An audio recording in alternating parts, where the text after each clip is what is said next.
Hello. If I haven't met you, my name is Emily Vickers, and I've been doing heart to heart for, honestly don't know, maybe 2 years, maybe longer. I know my grandma who's on the call, Judy, started in 2020, so been here for a while. Excited to host again. I hosted a meditation a little bit ago. I think it was Inner Guide, and today I'm hosting a Tonglen meditation. But before I get into that, I have done in 2023, I completed a 200-hour meditation teacher training where I learned how to guide. I also work part-time with Mental Health Louisville here in Louisville. And yeah, I'm just excited to host you all today. If you're not familiar, can everybody hear me okay? If you're not familiar with Tonglen meditation, it is also known as taking and sending. Um, we're cultivating compassion by turning towards suffering. And this really piggybacks well off of Dancing with Spirit yesterday, where um, Joe was talking a lot about, when we feel hopeless or helpless, like when it feels like these things are much larger than us and we can't do anything to help, what can we do? And this practice is one of those things that we can do. So I hope that, we have this recorded. So if you need to revisit it, if you want to learn it, it's a great practice, and it can be really helpful. So yay! Before we get into the meditation, I do want to go over two big Buddhist concepts. This meditation is rooted in Tibetan Buddhism, and two big Buddhist concepts that come up are karma and emptiness. So I just wanted to go over those concepts really quickly so you have a little bit of context before we go into the meditation. Karma is also known as cause and effect. It is the result of one's thoughts, speech, and actions. And, when it was translated into English, it was commonly misinterpreted as like a reward or a punishment for things that you had done. But the Buddhists really view karma as just the natural law of things, right? So the best example that I like is to use gardening as an example. Gardening is one of the best examples. So our seed is our thought, speech, and action, the seed that we're planting. And if you plant a tomato seed, you ain't gonna get a watermelon, right? Like produces like. If you plant a watermelon seed, you ain't gonna get a tomato. And the thoughts, the speech, the actions that we're planting, these things are that like produces like.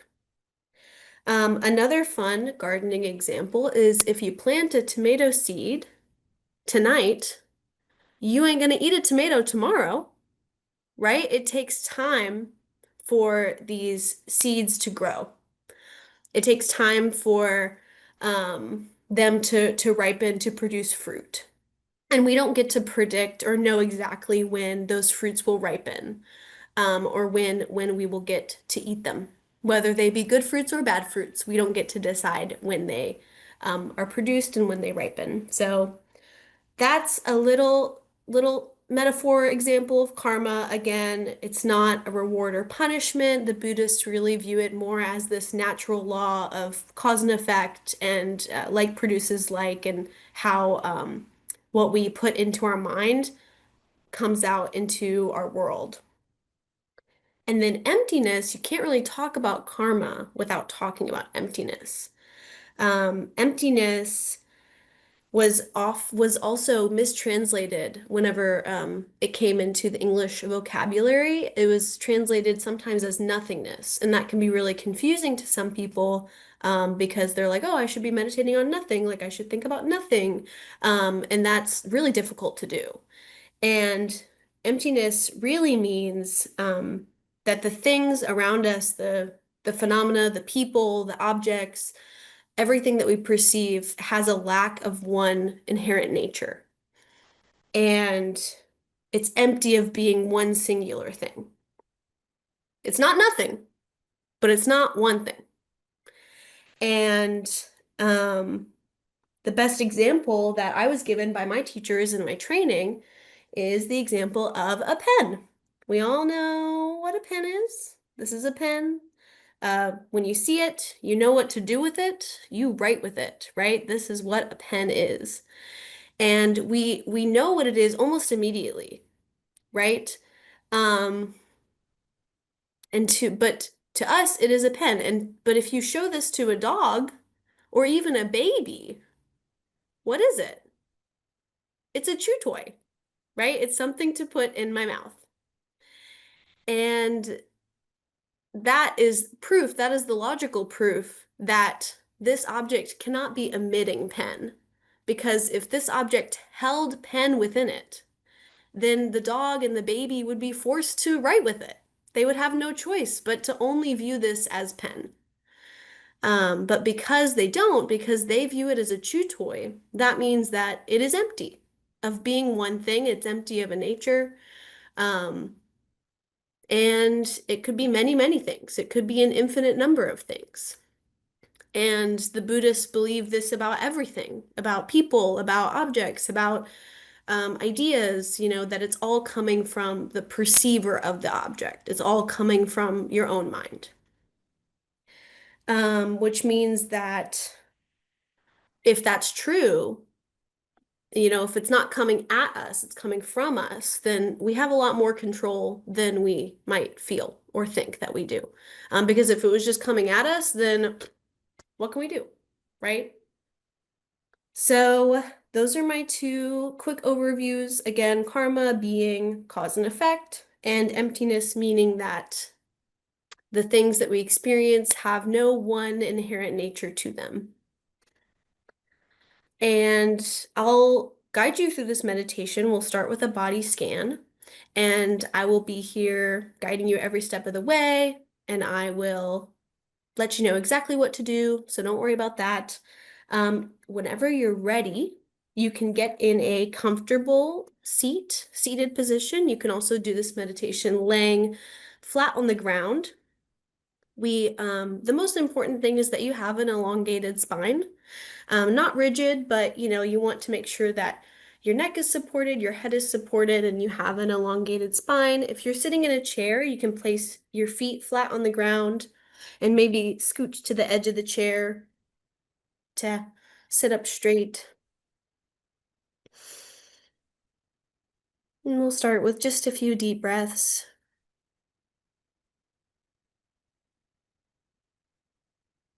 in and out through the nose.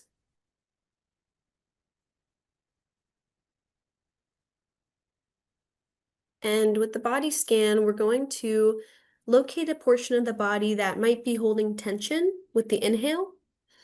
And with the exhale, we're going to see if we can release any of that tension or lean into it, accept it, starting at the bottoms of the feet.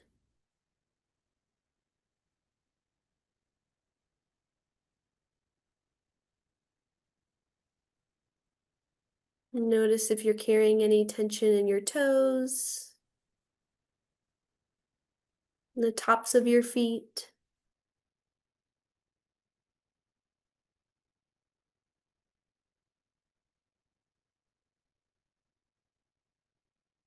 Moving up to your ankles, your calves,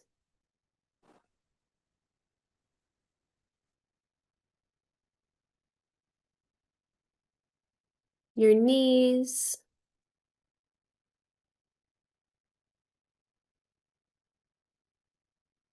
and just let gravity take over. Feel supported by your seat.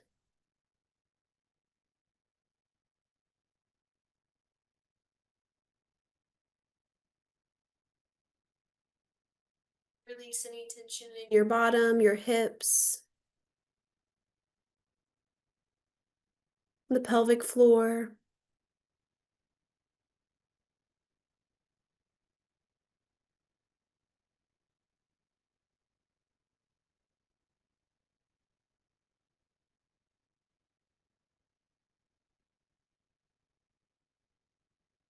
Moving up to the stomach, the lower back. If you need any support in your spine, you can tuck your tummy slightly.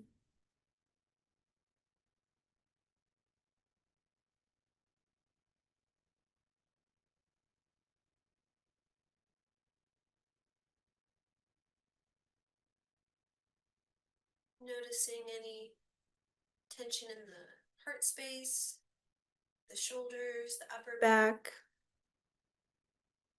Seeing what you can release or relax into.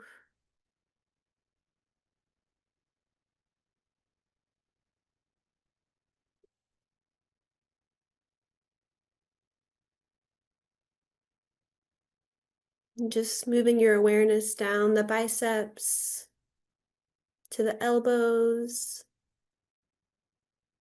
and the forearms.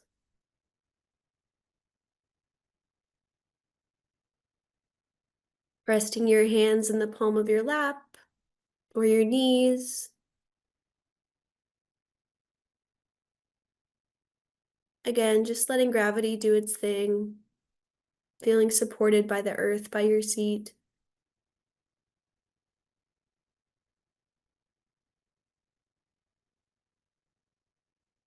See if you can release each individual finger.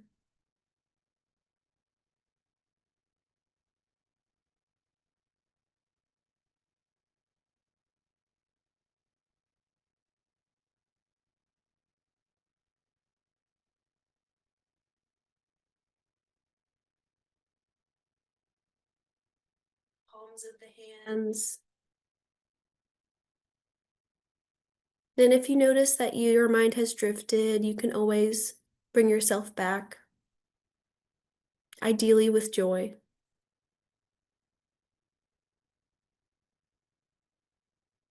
And lastly, moving our awareness up our neck and our throat. Unclench your jaw if you notice that it's clenched. And we have these tiny muscles in our face that we can relax. We have in between our eyebrows, our cheekbones, behind our eyes, next to our ears. Just see if you can soften the muscles of the face.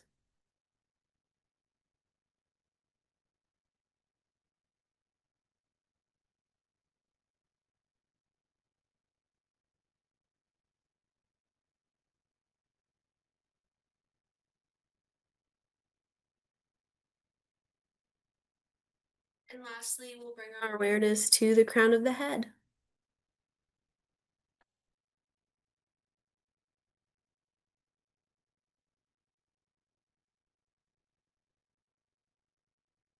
And feel free to do one last scan for yourself, revisit any areas of the body that you'd like to revisit. We're settling the body so that we can move into our imagination with confidence and feeling grounded. So use this time to take any final movements or stretches that you need to really settle the body and be comfortable in your seat.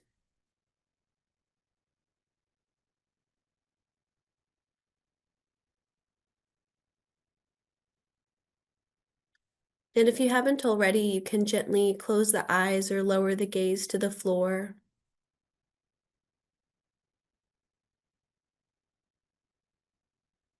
And start to bring to mind someone that you know who is suffering. Someone that you know who is struggling right now.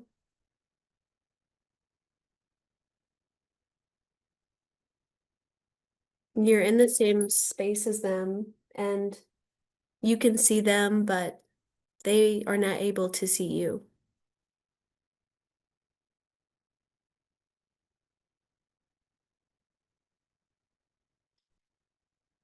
And as you're looking at them, you notice all the ways in which this suffering, this pain is affecting them and their lives,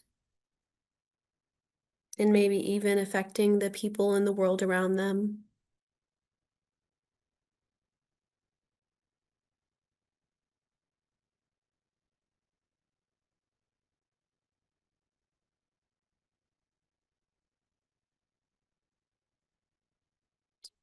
Have this wish that you could end their suffering for good.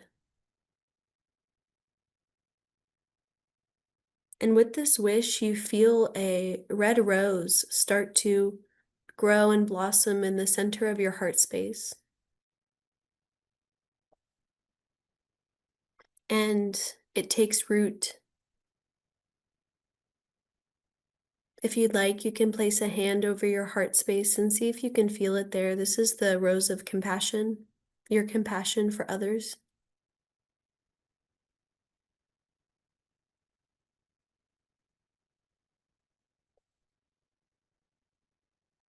This rose grants you the ability to see the suffering in the form of a black smoke or fog throughout their entire body. You can see the areas of their body where they're really holding that suffering in their mind, or their arms, their legs, their heart. You can see it all.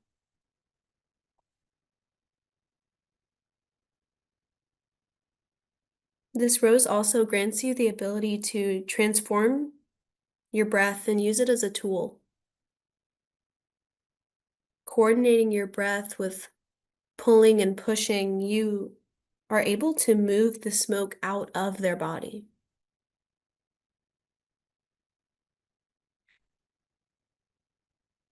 So take the next few breaths to really move the smoke out of them and accumulate it in the form of a small seed outside of their body, as small as a mustard seed.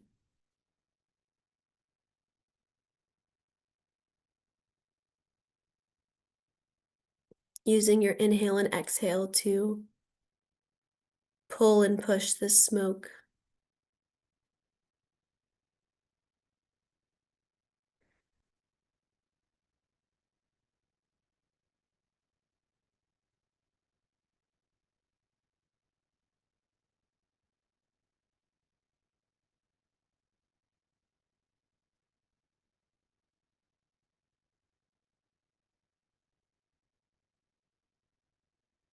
See if you can, in the last few breaths, really deepen the inhale and exhale and make sure you've scanned through every last part of their body, removing every bit of suffering.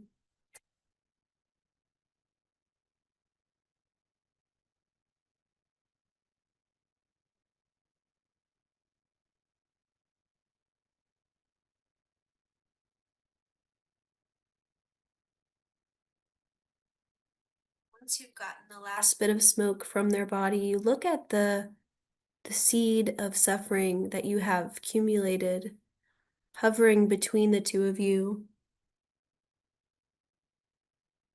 and you recall the concept of emptiness, that the world is a reflection of your own mind, your previous thoughts and actions. And with the knowledge of emptiness, a blue flame forms in the center of your rose. And you remember that if everything is coming from you, that means that it can change.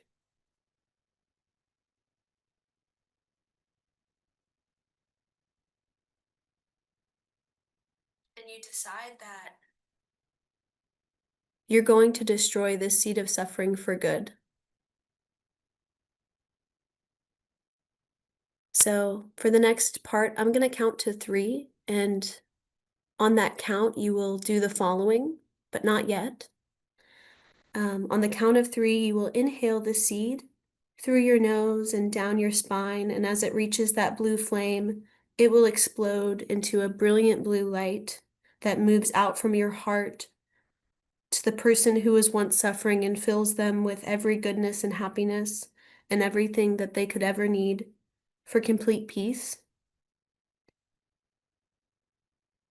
So take the longest exhale that you've taken all day, and on the count of 3, we will inhale the seed. 1, 2, 3.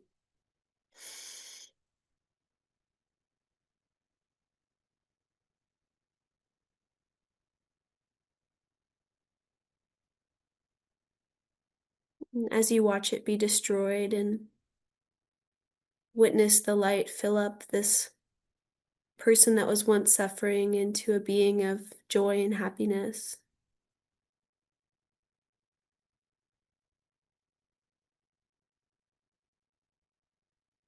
The light stretches even further and it reaches every being that has ever felt that way. Every being that has ever suffered in that way. You see that their struggle is also removed, and they're filled with the same blue light.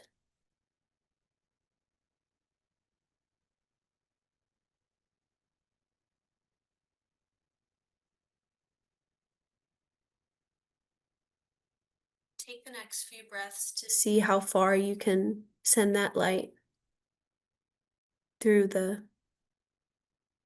your community, your state, your country, and your world, and even further into the universe.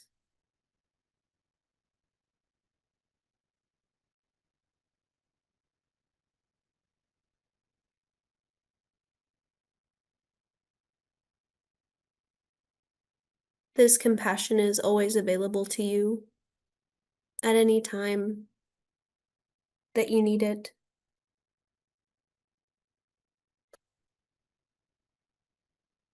And whenever you're ready, you can slowly start to recall the light back into your heart space, using your breath as that pulling force,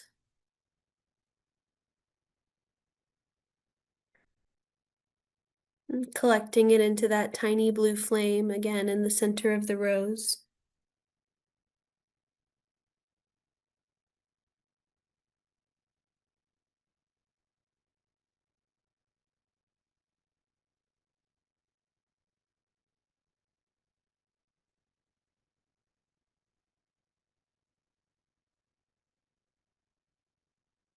And we'll take the next few moments to just sit in silence with that visualization. And whenever we're ready, we can end the recording and move into community.